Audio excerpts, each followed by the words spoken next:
Good afternoon, everybody. Sorry we had a little trouble with power and Wi-Fi today, so this is coming out a little bit later. Report cards will be coming out this week, so I thought we'd talk a little bit about that, just so that we were all on the same page.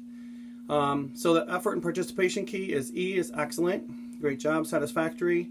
For S, inconsistent is I, and needs improvement is N. The places that you should be looking at, if you have an I or an N, those are places where the students will need some attention.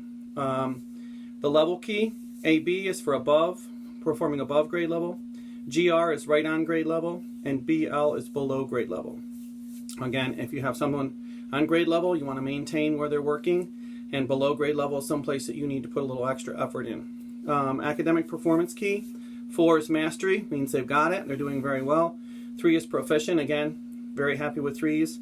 2s is basic, that means they've got it, but they're going to need to keep practicing it to maintain it and to move up to that proficient level. And 1 is a place that's below, that's the place you need to be working if you have any 1s or maybe some concerns there. All right, so I thought each day we'd talk about each section. So reading, they should be reading KLM or JKLM. J is our lowest, that's where we usually start second grade. K, L, and M move up systematically through the year, and they should end and go into third grade at an M. The levels don't mean a lot to you, but that's where we get the grade level, above grade level, and below grade level. All right, so right now they should be at an L, working toward an M. All right, word analysis, and that is when they can decode a word, look for parts they know. So look for those things. Fluency is reading smoothly. Sometimes children want to read, we went to the store. And that's like pointing. Try to have them slide their finger and read that smoother and read more the way we talk. And comprehension is being able to talk about the story after you're done. So those grades would be after we're done reading a book, we discuss it. If they can do that, then they would be getting, a higher score. If they can't, then we need to work on that. All right, so if you have questions, I want to go through each day. I'll just do one part. So tomorrow we'll talk more about math and then word study and writing. So if you have any questions, report cards will look like this. Here's the key I just spoke about, and your grades will be down the sides. And I know you've already seen them, but that's what I'm talking about. So if you want to grab out last semester's or last quarter's and then look at that, and just taking a look at it. We haven't conferenced in a while and want to make sure we're all on the same page. New information is coming out from Mrs. Knapp. She puts videos up every Monday. New information is coming out from art, music, library, and all the specials teachers, including Jim. So if you want to go into the folders and check that out, they are putting out new information, especially now that we've extended this. Everyone has new information out there to check out. Okay? So I'm just doing a little plug for them.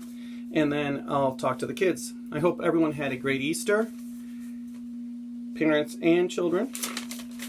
So I hope you had a fun-filled Easter. Hope you got some Easter baskets and some fun things happened there. On our calendar for today, it's nonfiction books. So I thought that would bring me right into my book recommendations. We talked about this nonfiction book earlier on, and it was about cheetahs. All right, and you can they want you to do a report for the writing piece as well. And so these were some other ones. We just had a whole set of fish, the rainforest, ladybugs, and penguins, okay? And some of our kids did some of these. Penguins, I think, was one that we had a report on, and ladybugs and ants and some insects were other ones that we did reports on, and we did 2 of those. So those are my book recommendations for today. And again, you're supposed to read those books and maybe go to Pebble Go. All that's in the COVID letter, the sign-ons and things like that. So go in there, research those, and write a little research report. Do some headings, and then fill it in. We've talked about that before in some of my videos, so this is nothing new. So reading flows right into writing today, and then we'll talk about spelling. So that brings us to our new words for today, and we're going to be talking about what possesses means. Okay, so if you possess something, you own it. All right, you have or own. So Mr. Round's dog, I would own that dog. That's mine. Okay, so a person, place, or thing can possess something, and you need to add an apostrophe and an S to the singular noun to show possession. So here we have like the dog's bone, books. That's the book's cover. You know how sometimes a book cover will fall off and we have to put it back together? It's the book's cover. Girls, the girls' bathroom pass. Birds, that's the bird's feeder. Teams, all right, that's the team's new uniform. Rabbits, that's the rabbit's food. Houses, houses. So that's the house's front door. Trees, those are the trees' leaves. Lakes, the lakes have a bank. And fishes, the fishes have gills. All right, so those are the words, and some of those are a little tricky, but if we practice them now, they'll be easy for you while you're reading and writing. All right, that's the whole idea there. Math, regrouping with addition, there's a sheet for you to work on for that, and we'll cover what we went over last week. So this was Fridays. We just had talked about arrays. Remember, arrays are a way to organize some pictures. So this was our problem for Friday. Organize these pictures into arrays. We had part A, there were 8 X's. Part B, 6 smiley faces, and part C were 16 stars. So I did that already, and we can add to it. We didn't have any room there, so I took those stars or X's and organized them, the smiley faces and organized them, and the stars and organized them. So let's do some math sentences to go with these arrays. These are rows from right to left, and up and down are called columns. So I have 2 rows of 4. So 2 times 4 equals 8. Something is not helping me right there. But if I were to go columns, I have 4 columns of 2, which equals 8. This up a little bit. There's something a bubble back there. All right, and then here we have our smiley faces. I have 3 rows of 2, which equals 6, and 2 columns of 3, 2 columns of 3, which equals 6. Rows of stars, 1 row, 2 rows, 3 rows, 4 rows. 4 rows of 4 stars equals 16, and 4 columns of 4 equals 16. So another way, repeated addition, 4 plus 4 plus 4 plus 4 equals 16, or 3 plus 3 equals 6, and 4 plus 4 equals 8. Look at all those math sentences we made just using those 3 arrays. So rows, columns, 2 times 4 is 8, 4 times 2 is 8, 4 plus 4 is 8, and 3 plus 3 is 6, 4 plus 4, either way you do that one, it's 4 plus 4 plus 4 equals 16.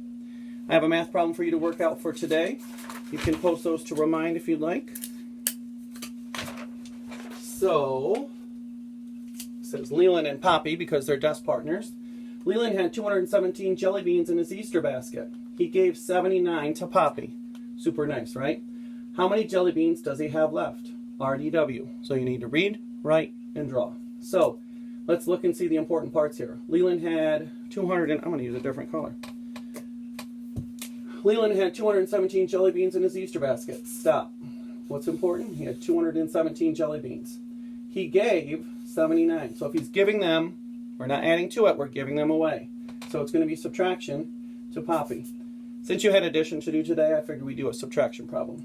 How many jelly beans does he have left? So 217, take away 79. Not too hard today, and I didn't put an array in there, but you can always do some extra work with arrays if you want. You kind of have the idea by now. All right, and for science, we will look at, this was a 3-day-old chick, and we looked at the parts. This was the head, the head, and blood vessels, and this is the heart beating right here. Then when we decided, and this is the eye, did I say that? Doesn't really look like a chick. It looked, my son thought it was a dolphin. So, if we look at the 7-day-old chick, and then we're just about a little over 7 days, all right? And let's look at the parts we have now. There's the eye, it's getting bigger, larger, and forming. We have the ear, that little dark dot right here. We have the legs starting to grow. They don't look a lot like a chick leg yet. This is the tail that you see over under the leg. The wing is just starting to get an outline right here, and the beak is now looks like a beak. So it's really developed. We're 1/3 along the way of this chick developing, so we're 1/3 of the way, and you can see the yolk is getting smaller because that's what the chick is eating to continue to grow. So this is what day 7 looks like inside that egg if I were to break one open right now. I haven't done any candling, but I will send you a picture and remind of a candled egg at 7 days or 8 days, and you can check it out and see what it looks like. Okay? So be watching for that to come through. Boys and girls, I hope you had an awesome weekend. I wish we were able to get together and circle up and talk about our weekends and what happened over for Easter. But soon we will hopefully be back together and we can catch up on all those things. If you are writing in a journal, that's a great thing to write down. Easter Sunday, what happened? What did you get in your basket? Did the Easter bunny come? All good things. I did receive a letter in the mail, so anytime you want to send a letter, I did send my address on Remind, and I will be writing to you guys as well. All right? I hope you had a great day, and we'll talk to you tomorrow.